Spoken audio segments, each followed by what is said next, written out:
can't believe it. Hey, everybody, we're just talking with Mike. I can't believe this is our last show of the spring. Man, what is it? And you know, it's so strange to say it's our last show of the spring in the middle of summer. Yeah. And then we're back in 6 weeks. And we're back in 6 or 7 weeks anyway. But what a up and down season this was, Mike. Yeah. A little. Yeah, it was very, very crazy. I like the emergence of now the touch league. Very exciting. Oh, we just thank the quarterbacks in that division. I had 3 pretty good quarterbacks. 3 really good quarterbacks. We got TJ from the Rebels, who's a graduate of Belleville. Bellevue? Bellevue, yeah, New York City with the bars on the window. Oh, yeah. He went there. The quarterback from the Flight Boys, who really had never really had a lot of success before. No. You know, nothing really, and now boom, he pops up and he's got a chip, he's got a trophy. Yeah. The attitude that the Hawks brought with the Flight Boys and the Rebels had a little attitude. Oh yeah. And then your bandwagon team, jumped in there, and of course you can't forget with the upsets, and this was a good touch season. I mean, you know, you never talked about it, never talked about it, but we never really paid that much attention to it. Yeah, because it's usually 1 or 2 teams, and they're just crushing everybody. You know, the Slugs in the spring or in the fall. You know, we had the Dukes last year that just ran crazy through everyone in the spring. But this was fun. So this was. I hope all these teams return again, so we could start building this touch division up. Yeah, I mean, we saw the rebirth of a perennial A power who was down and no one was talking about him. They were old. Yeah. Their quarterback was shot to hell. I still think they're old. Well, they're not going to get any younger next season. Even saying the youngest guy on the team is 27. That's old. Please, throw some is 47. But I'm just saying, if the youngest person is. Anyway, but yeah. But the resurgence of the Canes, and basically, you know what it turned out to be, Mike, for them a 4-week season. Yeah. Because they were so down for most of the year, and then all of a sudden, boom, they reached out. Boom. And I still say they found a little bit of that pride. Yeah, okay, and they peaked at the right time. Really, it was kind of a Shakers kind of run. Yeah, very Shaker-esque. Yes. And they were able to get the job done, and now the Goose is hanging him up for real. Yeah. So we're not going to see him. Fatherhood has now called him into a higher league. He'll be back. You know they what? all say they're leaving. Well, then you got to compare everybody to Luigi. There you go. That's what I'm saying. He's always coming back. Everybody, they're always coming back. But, you know, the resurgence of the Canes was a nice story in what was otherwise a pretty drab A-League season. They had some moments. Yeah, a couple here and there. But when the Canes get on that run, it kind of brought some interest back. Oh, yeah. You know, the 6-on-6 flag, we're going to talk about that game, and we're going to talk about the B game. That division. But the B flag, incredible amount of teams in contention all season long. Yeah. Teams 1 game or 2 games out of first. Never mind out of the playoffs, but out of first. So that went back and forth. So that was a lot of fun. Yes. A lot of fun. The 6-on-6 flag overall, you had a team that looked like they could score 100 points in a game this year, making a decision. Yeah. And surprisingly enough, and I told you this before we went on, I talked to a few people at the field yesterday, and they all said that the Taxi Blazers made the right call, that they would have made the same call in going for the 2. Yes, they agreed with you. So you were 1 for 100. Yes. Way to go. Break the cherry on the last week of the season. That's the way to do it. But it was very exciting. You had a lot of teams on the 6-on-6 flag. You know, and again, it just seems like everybody that played in the divisions was a little extra energized this season. It did seem, a little extra juice. Did seem a little more, a little more life, a little more. You know, it wasn't just running through the motions and I drop a ball, who cares? There was a lot of intensity this year. I think it's because there was more teams that were competitive. It wasn't just 2 or 3. I agree. 2 or 3. I agree. And them just kicking the stuffing out of everyone else. Now it's like, ooh, I don't know if we're definitely going to be. Well, there were upsets every week. Oh yeah. They were. Well, you know, sometimes you can't even call them an upset, but they were surprises every week. Oh yeah. You know, and the run of the Patriots, they were abysmal. That was They got a new quarterback, and he turned them around. That'll be exciting to see in the fall. The Bankers finally getting a quarterback this year that looks like a keeper. Yep. There's a lot of good quarterbacks in that B division. Yeah. Oh, a lot of good young guys. Yeah, a lot of people are always down on the B. They're always talking so much stuff about the B, but you know, this is the style these guys like to play, and they do it well. Yeah. I'd like to see everybody compete, you know, top teams against and go back and forth in between styles. You want to see who's really the best? Yeah. Let's check it out. Let's have interleague play. Yeah. Let's, JT, you're out there. If you're the home team, hey, you're playing 6-on-6. If you're an 8, that would be interesting. I'd like to see the pound for pound. A little mix, a little bit, yeah. And 3 things I don't want to hear this year or next year. Yeah. I don't want to hear the phrase A-gap anymore. I don't want to hear the phrase roughing the passer. Nope. And I don't want to hear the phrase, he's holding me. He's holding me. Hey, my shorts. My shirt. Well, AJ, my shorts. I heard AJ went through about 7 pairs of shorts. Yeah, well, they're all the tearaway shorts. The tearaways. Yeah, the polo, like the jerseys. Remember exactly. the tearaway jerseys? Exactly. Got tearaway shorts. Well, we're going to take a quick break, and then when we come back, we're going to get into the 2 championship games that were played yesterday at Hackensack Field, both good ones. So we'll be right back.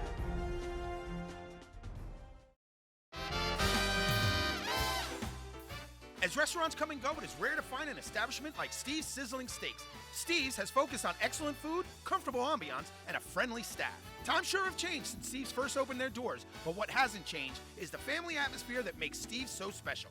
Open 7 days a week, Sunday through Thursday, 11:30 a.m. to 10 p.m., and Friday and Saturday, 11:30 a.m. to 11 p.m. Located at 620 Route 17 South in Carlstadt, New Jersey, or call 201-438-9677 for your reservation.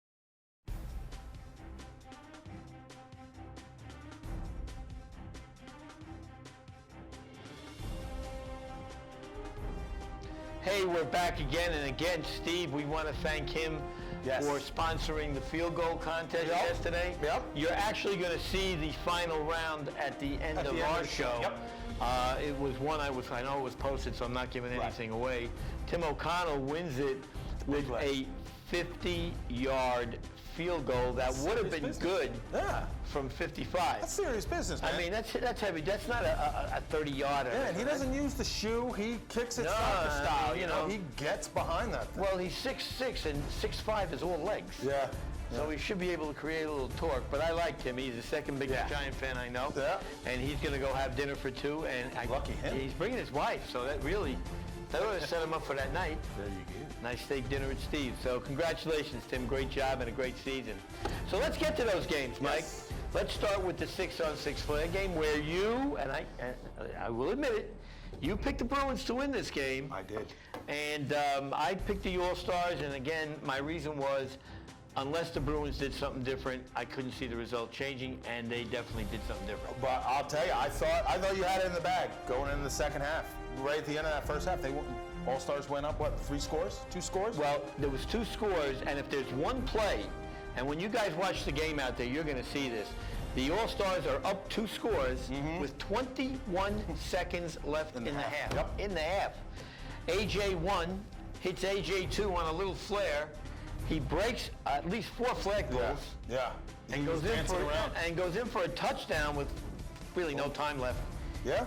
And that, to me, gave the Bruins, it took all the momentum away from the All-Stars. Yeah, well, it shut them down. They didn't score a point in the second half. No. I remember when they won it, right before that play, I came over to you in the booth and said, game's over.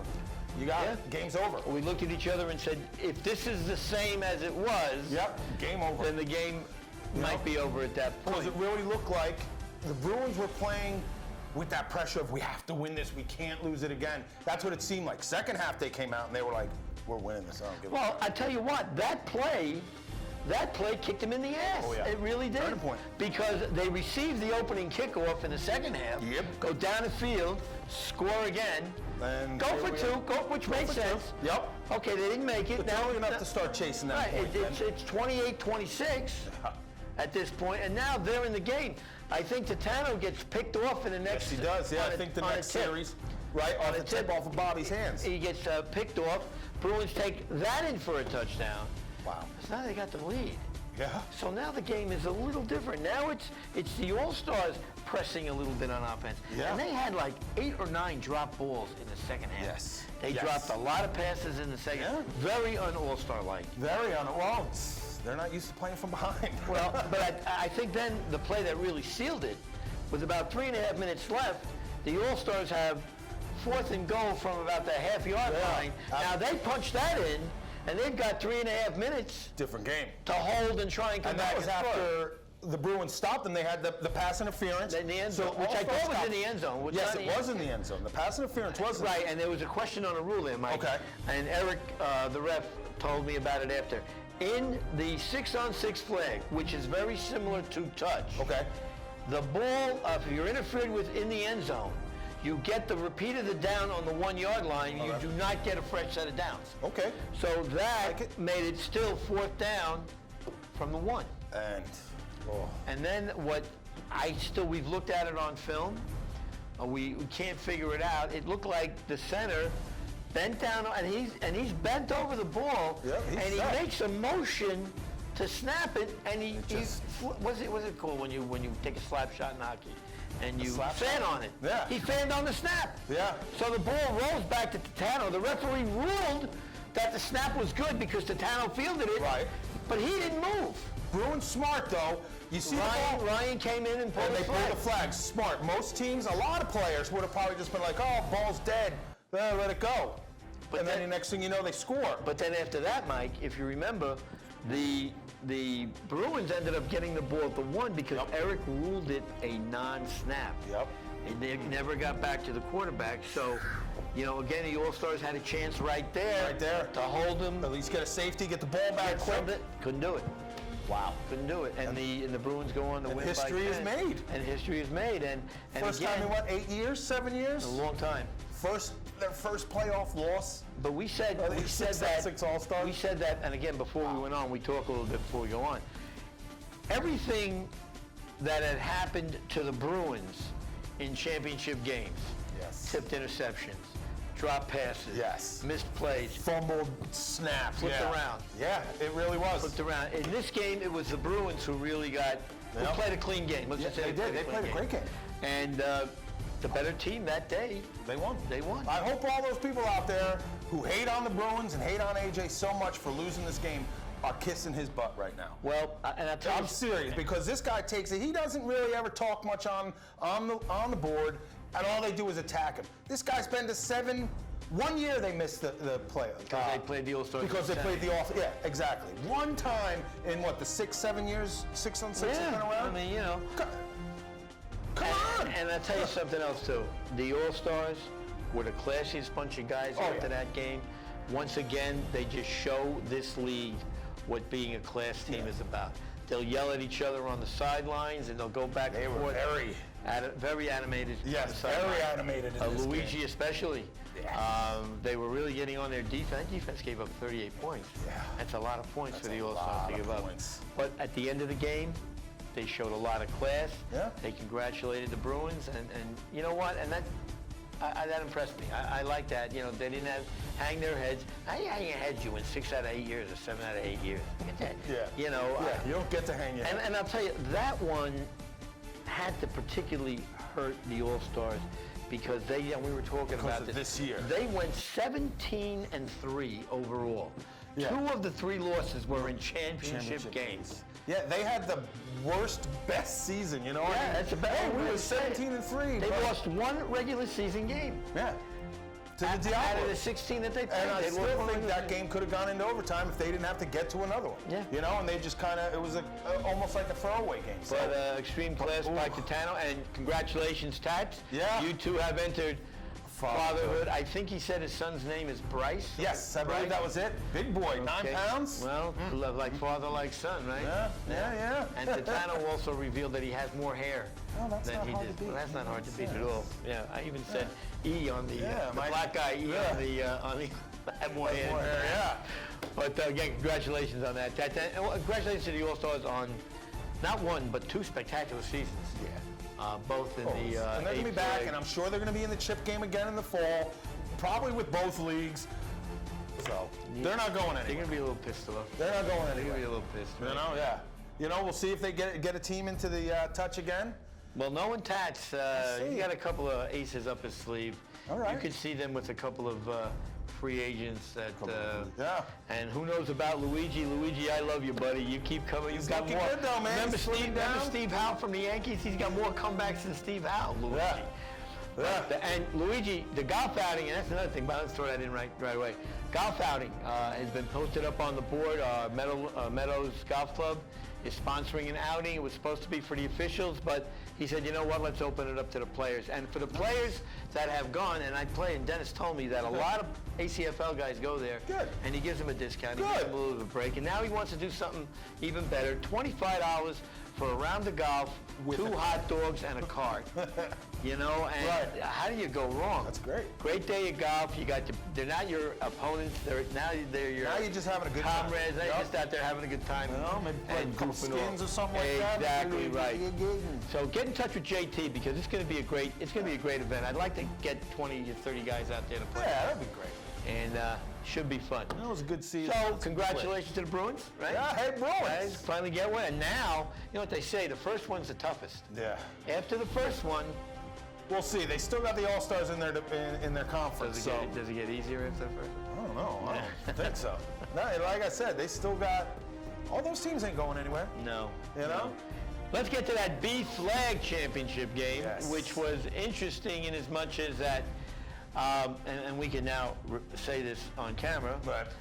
After much review of that blocked field goal kick, it was determined that there was no A-gap violation as the offensive lineman vacated the gap, thus not having one. Yeah, tried to block 2 people, Tried to block 2 people, so that took that off. So, and I said to the Hawkeyes before the game, does it make you feel any better knowing that you really do deserve to be here now? That you didn't get in on the fluke?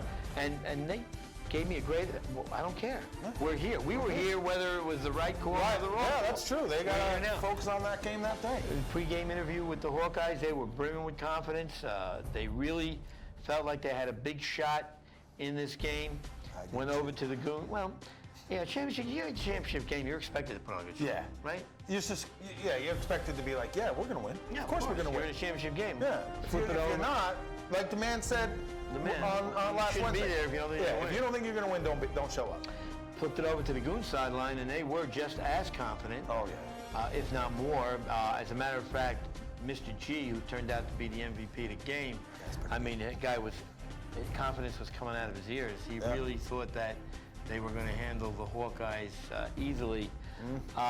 Couple things in this game that I saw, Mike, that I thought made a difference. Now, it was 12-12 after the first half. Right. Hawkeyes did not play particularly well in the first half. No. They made 2 huge plays on 4th down. Yes. Okay, which allowed them to be in the game at 12-12. The Goons' problem was they scored too fast. Yeah. Yeah, watching that, it seemed like, it was 12-12 tie game, but it really seemed like the Hawkeyes were scraping for those 12 points where the Goons were just like... And the Hawkeyes were actually killing clock. Yeah. Going on the field. I mean, the first series for the Goons, they were on the 2-yard line. Yep. A 76-yard pass. They're on the other 2-yard line. Touchdown pass, boom. 2 plays, 78 yards. Yeah. And same thing kind of happened with their second touchdown. They were in and out really fast. They did have to punt, I believe, once? Maybe. Once in the game? Maybe. But Hawkeyes first half, 2 huge catches by Jay. Yep. The first touchdown, that was just all the receiver. Yeah. He outfought the defensive back, twisted, came up with the catch, and got into the end zone. A spectacular catch. Second one was also on a 4th down play. He catches the ball in between 4 defenders, and all the defenders look at each other and go, who's going to pull the flag? Yeah. Meanwhile, Jay says, I'm not waiting. I'm out of here. And he goes in for the tying touchdown. It's for the half. Yeah. Second half, the Goons turned it on. Yeah. Shut them out, and scored, 24? Something. I don't have the final score in front of me. We've looked at so much film in the last couple of days, but they shut him out, and Kenny, who now is only 8 yards behind the center. He's getting there. Yeah, and we gave him a little bit. But Hawkeyes, that guy lines up pretty far back too. When I was filming, I remember seeing that. Like, well, Tony, 8 yards. Yeah, Tony's back there pretty far. Well, it's not so much that Tony's back far; it's Kenny's closer. Yeah. You know, it's that way. Yeah. But their offensive line, but he had 9 hours back there. They got no pressure on him, which is surprising. You know, the way the Hawkeyes played all season on defense, that defensive line, I thought was one of the best in the Flag B. Oh yeah, they were fast, strong, very athletic. They did not show it. Number 55 on the Hawkeyes. I think he's their best defensive lineman. he looked like he was par with the offensive line. Yeah. It looked like the other defensive linemen for the Hawkeyes were there was a size difference. Yes. Oh, yeah. And G lined up as a tight end. He lined up in a slot, and they had no answers for this guy. None. Once he got his body in between the quarterback and the defender, forget it. He made that one leap, and you'll see it. He made a leaping catch in the back of the end zone. He got up to the crossbar. Oh, yeah. He'd go up and grab that ball. He's hard to cover in anything.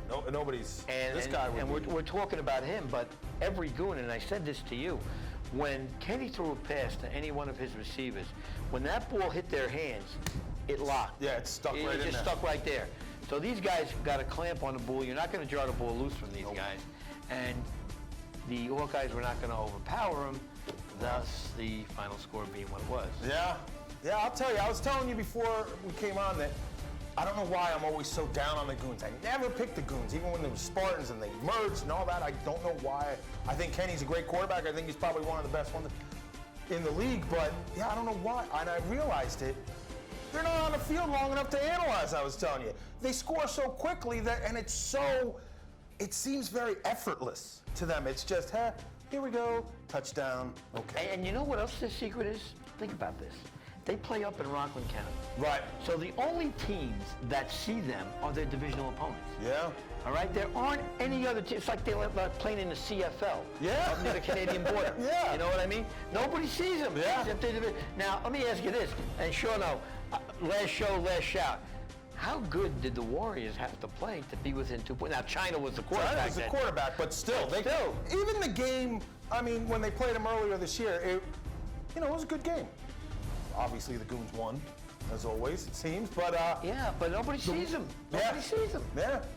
They are, I'm going to tell you, and now they're talking about moving up to 9-on-9.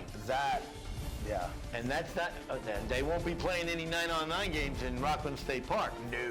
They'll be playing on the turf. Yeah. And with the A division in the shape it's in right now, this move could not come at a better time. Yeah, I think this is the time for them. If they want to move up. I think this is a great time. You got really some teams. Who knows if some of these, the Lightning, the NJ Lightning, some of these teams might not come back. What I'm saying, but this could be a great time for this team to step in, and they can. I tell you, I'd like to see make that. some noise. I'd like to see that. You know, I think they would other definitely make rumors some noise. we heard the Express might be dropping back down. That's surprising. Not really. It's surprising to me. I think that they were competitive in the A. Yep. But they start out strong each season. Well, and then. I'm just mentioning them because of just talks. Because of Kevin Barracat. Barracat. There you go, Kevin. It took me all year, but I said your name right. Finally, right? Finally. So I'm sure there'll be some shifting, moving up and down. We'll see. I'll tell you what. I'm looking forward to the 7 weeks off, but I think we're in for a hell of a fall. Yeah. If all these teams come back, we get a couple changes, like you're saying. Hey, this could be. It could be great. Want to take a couple of seconds now. Shout out to our newest cameraman, Tom, who did a great job. Yep. Came in mid-season and really bailed us out yeah. in terms of covering teams. Yeah, we got almost everybody this year. Just about everyone. I think 6 teams.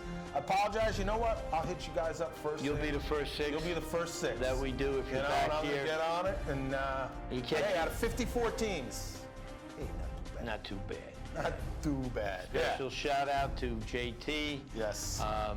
You guys really don't have any idea how involved he is with us in terms of schedule and where to put teams and make it easier for Mike and now Tom to go get these games so they don't have to drive. To do.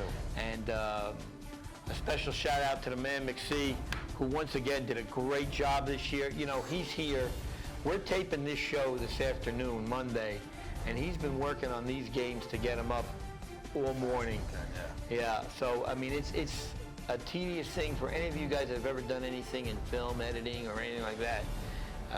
This guy he should be getting paid more than he does, but he likes this so much that it's just addictive, isn't it, Mike? It is. I like it. But these guys make it interesting. If it was a ho hum, This team's always and winning. A special shout out now to the players of this league. Oh, heck yeah. You know, couldn't do it without you. And to the guys that come up to us when we're at a game and they come up and they tell us, you know, you guys are doing a great job. Don't pay any attention to those morons that are on the board. To be honest with you, I really don't pay attention to them. I answer them just for the hell of it. Yeah. You know, and we know that there's more people that appreciate this because we get the views. We see how many people watch the games, how many people watch this show every week. Yeah. And so we know that there are a hell of a lot less rather than 14,000 players in the ACFL. So our viewership, I believe, for 2015, we've got one more season to go. We'll have our numbers in January of next year. But I bet our viewership will be up. Yeah, we'll be up there. From 14,000 Oh, yeah. and so, again, thanks to everybody out there. Gary, who owns the league, thanks for letting that field goal contest go through. I think that's going to be the first of many that we're going to see. Yeah. We're actually putting together sort of a punt, pass, and kick thing that we're kicking around. There we go. The same thing, maybe get a different sponsor to sponsor something or give you a gift certificate for their stores or something. You know, so we got a lot of ideas. We're talking about possibly a live call-in show on the nights we tape. Get a little internet radio going. You guys will call in. Don't forget we have the mute button and no cracks about my hair because you won't even get on. We have the 7 or 10 second delay. Something like that, yeah. Something like that. So boom, you won't even get on. But again, really just thanks to everybody out there. Sir. So for the final time until September 12th or something like that, when the Giants play the Cowboys. We'll see you. Have a great summer. Stay safe. Don't go swimming in North Carolina. Have a great summer.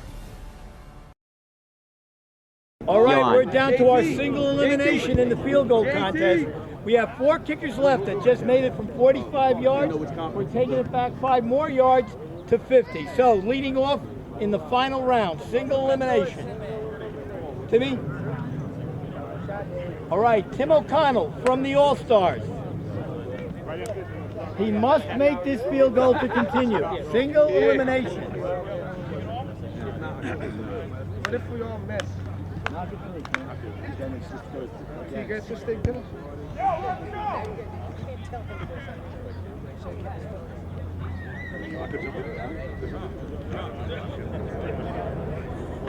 Oh, I didn't hit it. O'Connell's attempting shank to the right, stick around. Timmy, everybody else has got to make one minute. Somebody's got to make it. All right, our second kicker. Final elimination. Eric from the champion Bruins.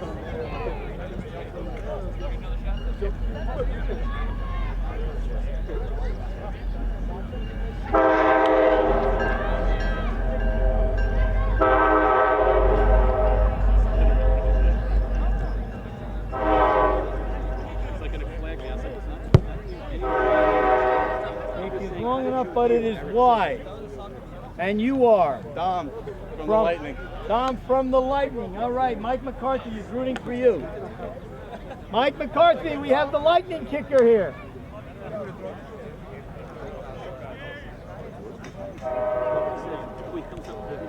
He said he comes over and said it's not.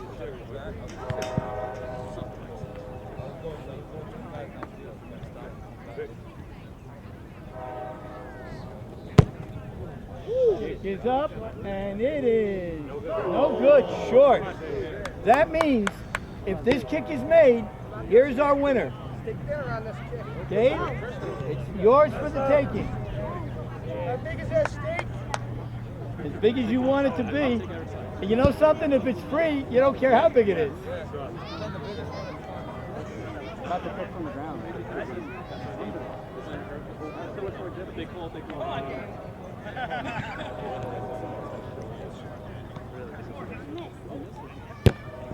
Kick is shanked, everybody gets a free ride.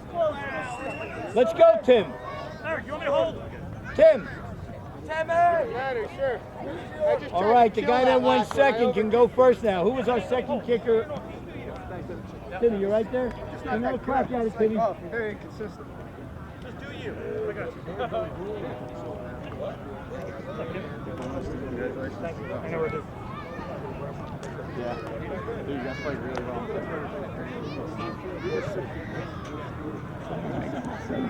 Yeah.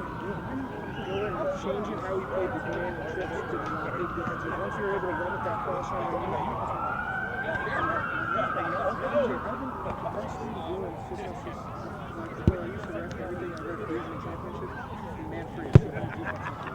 Kick is up. Kick, Timmy. And it is good from 50 yards. So O'Connell now is the man to take down.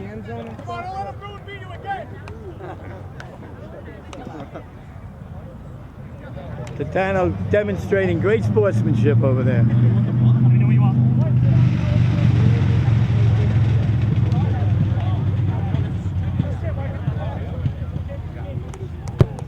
Kick is up and it is wide right. Eric is eliminated. Great show, Eric. Great job.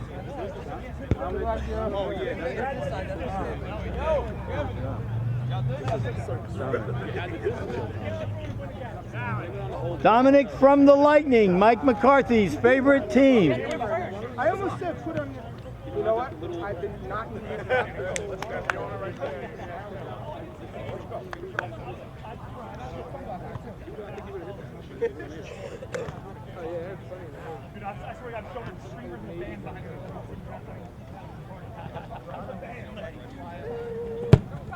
Kick is wide right. So we are down to our last kicker.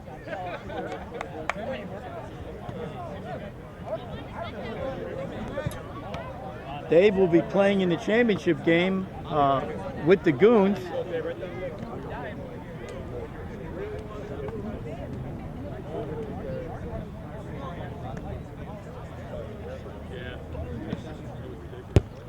Kick is up and it is no good, and swing that camera over this way. Tim O'Connell. Oh, the new nickname is Thunderfoot. 50 yards, buddy.